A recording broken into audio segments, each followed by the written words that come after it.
Hola, ¿qué tal? Yo soy el ingeniero vegano. Y yo soy la nutrióloga Lia Kimu. Y esto es Corazón Vegano. Un podcast que está hecho desde nuestro corazón hasta tu corazón.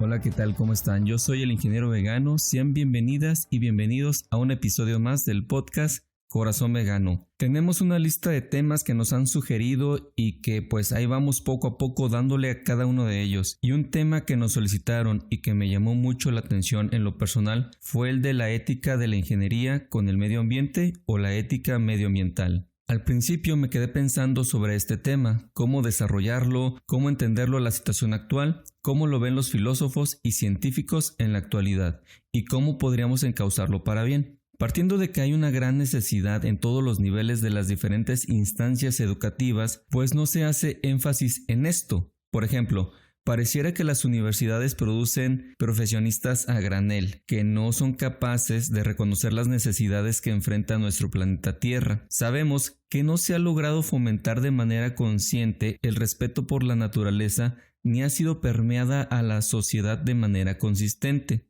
Por tal motivo, me di a la tarea de preparar algo que pueda ayudar en la reflexión y en clarificar este punto, y pues aquí lo tienen. Creo que el primer paso que tendríamos que hacer es partir de la definición de la palabra ética y del medio ambiente. Primero, ética. Esa palabra que escuchamos muy comúnmente cuando definimos el veganismo, pues nos referimos también a esta palabra, al decir que es un posicionamiento ético y político en contra de todo tipo de explotación animal. Pero en sí, ética, ¿qué nos dice esa palabra? Aquí algunas definiciones. Primero, un poco del origen de la palabra ética. Proviene del griego éticos, que significa carácter. Se le conoce como la disciplina filosófica que estudia el bien y el mal y sus relaciones con la moral y el comportamiento humano. También podemos definirla como el conjunto de costumbres y normas que dirigen o valoran el comportamiento humano en una comunidad. Dicho en otras palabras, trata del estudio de la moral y del accionar humano para promover los comportamientos deseables. Bueno, se escucha muy bien la definición. Pero realmente, ¿quiénes ejercemos nuestra profesión, nuestra vida de una manera ética? Buena pregunta, ¿no? Ahora, entendida la definición, podemos ver que tiene mucho sentido que el veganismo evoque la palabra ética dentro de su definición. Por tal razón, centrar la ética para una sola área, causa o profesión no es lo más correcto, puesto que todos somos juzgados de acuerdo a nuestros comportamientos y o conductas que plantean análisis más profundos de reflexión y filosóficos, y que también nos invitan a cuestionar qué tan necesaria sería la ética, por ejemplo, en un mundo utópico en donde no reinara la maldad, sino todo lo contrario. Después de filosofar un poco, centrémonos en nuestra realidad, la cual, sabemos, no es nada buena para las demás especies, sino todo lo contrario. En esta realidad distorsionada, hay muchos actores y factores que engranan al sistema llamado sociedad. Por consiguiente, todos y todas las profesionistas y en sí, quienes integran la sociedad, tenemos un impacto con nuestras actividades para con nuestro entorno y debemos manejarnos siempre bajo el principio de la ética. Más adelante vamos a explicar por qué. Ahora, definamos la otra palabra, medio ambiente. Es el conjunto de componentes físicos, químicos y biológicos externos con los que interactúan los seres vivos. Dicho entorno abarca la interacción de todas las especies vivas, el clima y los recursos naturales. En otra definición, es el espacio donde se desarrolla la vida en este momento con todos los seres vivos y sus componentes naturales. Ese entorno que rodea condicionado la vida de la sociedad y que está siendo modificado cada día por actividades inconscientes de la especie humana. Es ese hogar conocido como el medio ambiente. Ahora bien, entendiendo estos dos términos, definamos la ética medioambiental. Nos dice que es una ética aplicada, que reflexiona sobre los fundamentos de los deberes y responsabilidades del ser humano con la naturaleza, los seres vivos y las generaciones futuras. Hablemos un poquito de historia.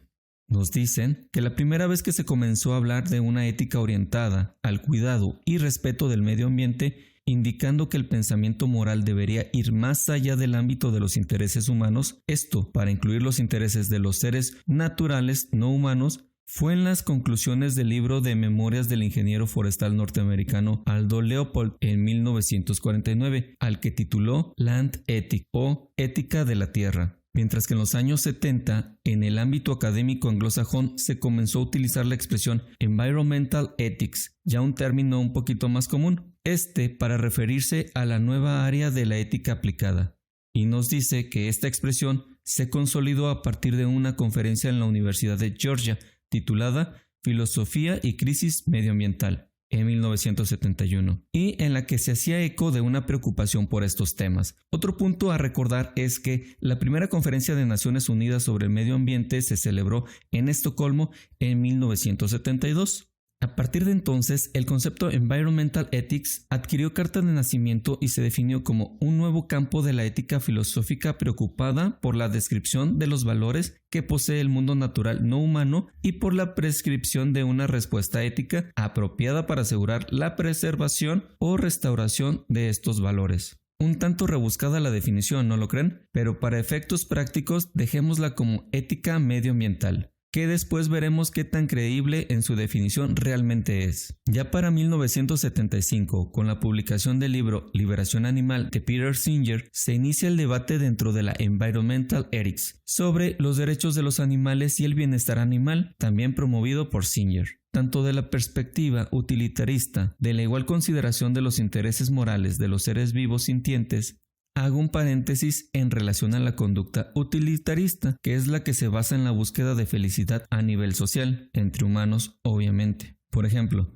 si una medida social es beneficiosa para más personas de las que afectan negativamente, se considera según el utilitarismo mejor que una que beneficie solo a unos pocos. Es este mismo principio, pero incluyendo a los demás seres vivos sintientes, que es lo que empezaba a tratar con el libro de Liberación Animal.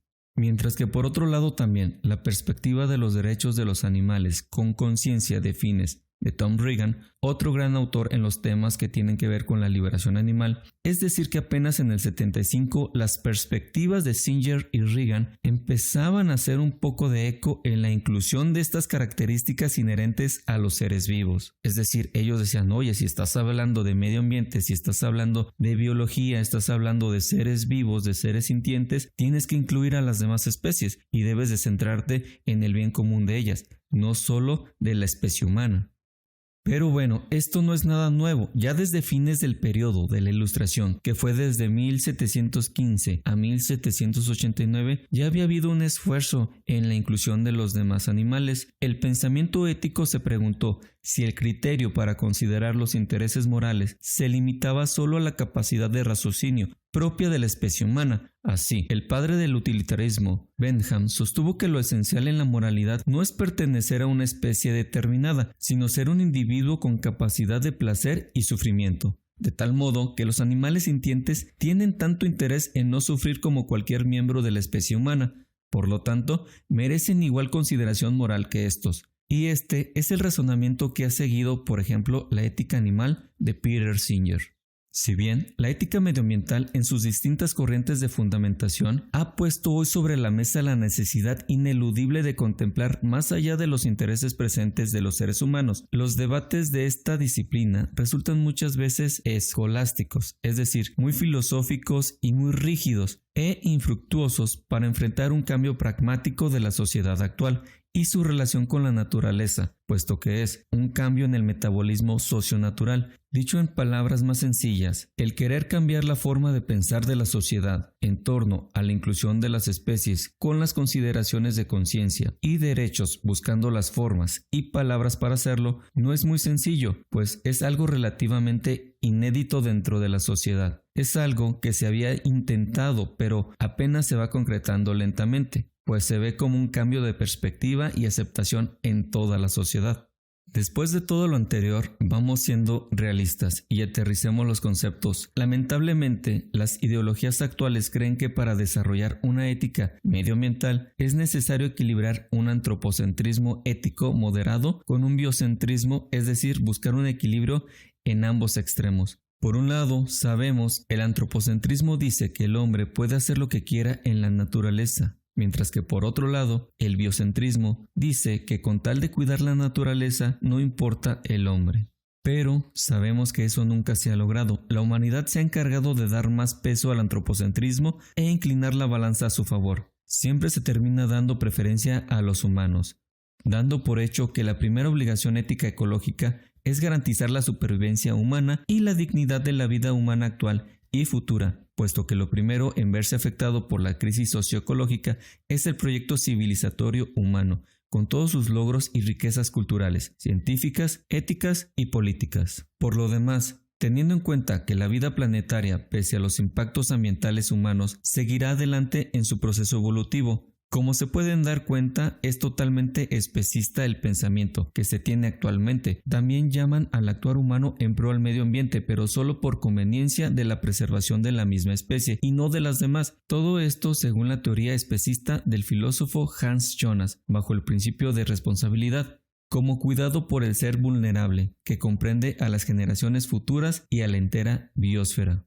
Entre más te adentras, entre más conoces cómo es la ética ambiental contemporánea, cómo es contemplada, te das cuenta que es muy triste el actuar bajo esas premisas, es decir, el llamado a la acción humana en pro del medio ambiente es solo porque si no lo haces vas a dejar de existir con todas las comodidades que tu especie ha logrado a costa del abuso y explotación de las demás especies, y no realmente por la importancia del entorno y los demás seres vivos que nos rodean. Así que entendamos de una buena vez que a la fecha la ideología y conceptos de ética ambiental están orientados a la preservación de la especie humana y del cuidado de su entorno, única y exclusivamente para el beneficio de la primera. Por tanto, podemos concluir que la ética ambiental no está directamente ligada al veganismo, cuyo posicionamiento ético sí está bien definido en contra de todo tipo de la explotación animal. Con todo este contexto, ahora debemos entender que el veganismo y el cuidado del medio ambiente siguen dos caminos distintos. El hecho de que seas ecologista y te preocupes por el medio ambiente no quiere decir que dejes de lado tu posicionamiento especista y antropocentrista. Más bien, lo que tenemos actualmente en cuanto a la ética ambiental solo persigue elementos antropocentristas, puesto que procuran el cuidado del medio ambiente, pero solo por el bien del humano y sus futuras generaciones. Por tanto, creo necesaria una serie de adecuaciones en la sociedad y sistemas educativos en todos los niveles que ayuden a corregir ese camino y a ligar más el cuidado del medio ambiente, pero como parte de un todo, incluyendo el bien común de todas las especies de manera justa y equitativa, y no solo cuidar y preponderar solo los intereses de una sola especie como está actualmente. Ahora bien, como sociedad es importante considerar lo siguiente: pasar de una visión antropocéntrica del mundo que comprende solo los intereses y valores humanos a una visión solidaria entre el mundo natural y el mundo humano, que comprende los intereses y los valores del resto de los seres vivos que comparten la biosfera con nosotros, lo que significa orientarse hacia una solidaridad antropocósmica y una justicia en la relación interespecífica, la cual es la interacción biológica que tiene lugar entre los dos o más individuos o de especies diferentes. Pasar de una sociedad dividida y territorialista, es decir, Estado-nación, aunada por una globalización económica y financiera asimétrica o desigual e injusta, a una sociedad no territorialista que aspira a una sociedad global aunada en una conciencia planetaria que lucha por la igualdad y por la justicia global. Pasar de una economía productivista, desarraigada de la tierra, abstracta e inmaterialista en cuanto abusa de los recursos naturales mediante ritmos de producción y consumos desenfrenados, a una economía que se inserta como un subsistema dentro del ecosistema físico, global y finito que es la biosfera, lo que significa pasar de una economía capitalista y productivista a una economía ecológica. Pasar de sociedades insostenibles, depredadoras del medio ambiente y profundamente desiguales en lo social a sociedades ecológicamente sostenibles, más justas y equitativas. Se propone que la filosofía de la sustentabilidad se base en el principio de responsabilidad como deber del cuidado por el ser vulnerable, incluyendo a todas las especies. Y bien, me pueden decir, bueno, ingeniero, en todo esto el tema se trataba de la ingeniería en la ética medioambiental. Pues sí, pero vamos a ver qué aplica a todas las áreas. Y haciendo un poquito, hemos escuchado hablar de códigos de ética, códigos de ingeniería, etcétera, etcétera. En el caso particular de la ingeniería y partiendo de la preocupación por el medio ambiente y las especies que en él habitamos, debemos tener muy claros los siguientes puntos que he adecuado a modo de código de ética para los nuevos profesionistas. Cuando desarrollemos cualquier actividad y tenga un impacto en nuestro entorno, ojo, este código aplica para toda la sociedad, no solo para profesionistas, no solo para ingenieros, no solo para arquitectos, doctores. Todos y todas participamos directa o indirectamente en el cambio. Punto número 1. Aplica todos tus conocimientos y manéjate con ética.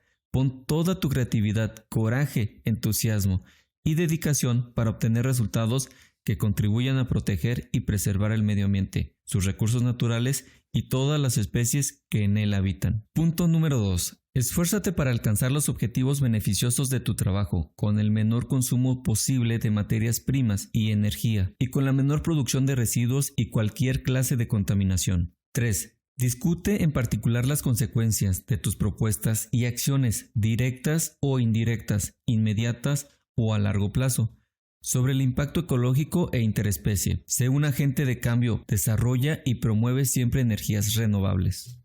4. Estudia cuidadosamente el ambiente que será afectado, evalúa los impactos o daños, nunca antepongas beneficios e intereses personales o de terceros de cualquier índole por encima del hábitat o ecosistemas naturales involucrados. Siempre selecciona la mejor alternativa para contribuir a un desarrollo ambientalmente sano y sostenible. 5. Rechaza toda clase de encomiendas de trabajos que impliquen daños injustos para el entorno de las especies y la naturaleza y negocia la mejor solución ambiental, social y políticamente posible. 6. Ten en claro que los principios de interdependencia, diversidad, mantenimiento, recuperación de recursos y armonía interrelacional de los ecosistemas forman las bases de la continuidad de nuestra existencia y que cada una de esas bases posee un umbral de sustentabilidad que no debe ser traspuesto. Sí, lo sé. Estos puntos suenan muy utópicos y reales, pero en verdad ¿qué diferencia sería si estos hubiesen sido bien arraigados desde el inicio en nuestra sociedad? Otra historia estaríamos viviendo. Como dicen en mi pueblo, otro cantar sería. ¿Y qué más da si esto se estuviera aplicando en estos tiempos, que tanta falta nos hace? Mientras tanto, nos seguimos expandiendo, actuando como un virus, devorando todo lo que está a nuestro alrededor, sin entender lo irreversible y el impacto de nuestros actos. No nos detenemos a reflexionar ni siquiera un poquito lo que hemos hecho y lo que estamos logrando como especie al ritmo que llevamos. A la fecha, sigo sin entender por qué no conocemos el llamado Día Cero, que este año, en el 2021, el pasado 21 de julio, fue el día en que la humanidad agotó todos los recursos del año en curso, tomando como referencia la huella de carbono y la biocapacidad forestal de la Tierra, definiendo la última como la capacidad biológica que se refiere a la capacidad de un área específica biológicamente productiva de generar un abastecimiento regular de recursos renovables y de absorber los desechos resultantes de su consumo. Es decir, pasadito mediados de año, en julio, todo lo productivo para ese año ya se agotó. Es decir, que tienes que sobreexplotar de manera agresiva lo del siguiente año para poder compensar la demanda excesiva del año actual. No sé si quedó un poquito claro. Sí, me van a decir, ingeniero, es mucha información, son muchos términos, y lo sé, son muchas definiciones, pero es importante que los conozcamos y empecemos a familiarizarnos con ellos y aplicar todo lo que vamos aprendiendo. Por tanto, estoy tratando de definir cada una de las palabras no tan comunes para que el mensaje sea más claro. Ahora, una pregunta de reflexión que va relacionado con todo lo anterior. ¿Realmente sabemos de la gravedad que enfrentamos? ¿Sabemos qué hacer y cómo ayudar?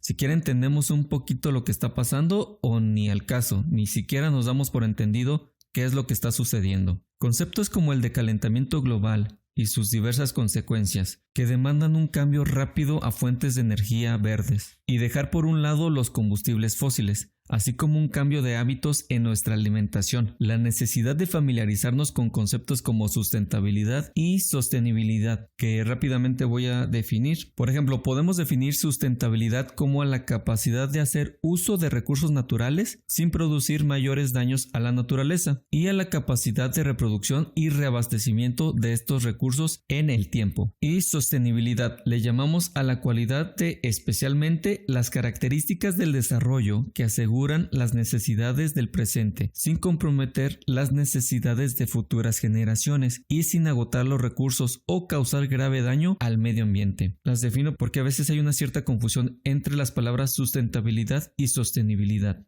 También no olvidemos las famosas 5 R's, no son las 5 S, son 5 R's que sé que muchas personas no están familiarizadas ni siquiera las habían escuchado antes, y estas son reducir, reparar, recuperar, reutilizar y reciclar. Muy importantes, siempre tomarlas en cuenta. Una de las filosofías como la Zero Waste y la minimalista también ayudan, y esta nos dicen por el lado del movimiento Zero Waste, defiende el consumo responsable y la reutilización de productos para cuidar el medio ambiente, mientras que el minimalista es más una tendencia a reducir a lo esencial, es decir, una disciplina que te ayuda a despojarte de aquellos elementos sobrantes y quedarte solo con lo esencial. Pero bueno, ya en su momento se hablará más a detalle de cada uno de estos temas, incluso nos aventaremos un episodio, ¿por qué no?, de estos temas que son muy interesantes. Es por eso que desde ya hace falta concientizarnos, debemos actuar ya. Necesitamos cambiar el sistema educativo en donde impere el cuidado por la naturaleza. De antemano sabemos que el gobierno y los altos mandos muy difícilmente hagan algo con un impacto positivo, pues tienen intereses de por medio para seguir explotando el planeta Tierra. Aunque puedan seguir surgiendo alertas de códigos rojos y negros, de últimas llamadas de atención para la humanidad sobre los cambios irreversibles que estamos generando,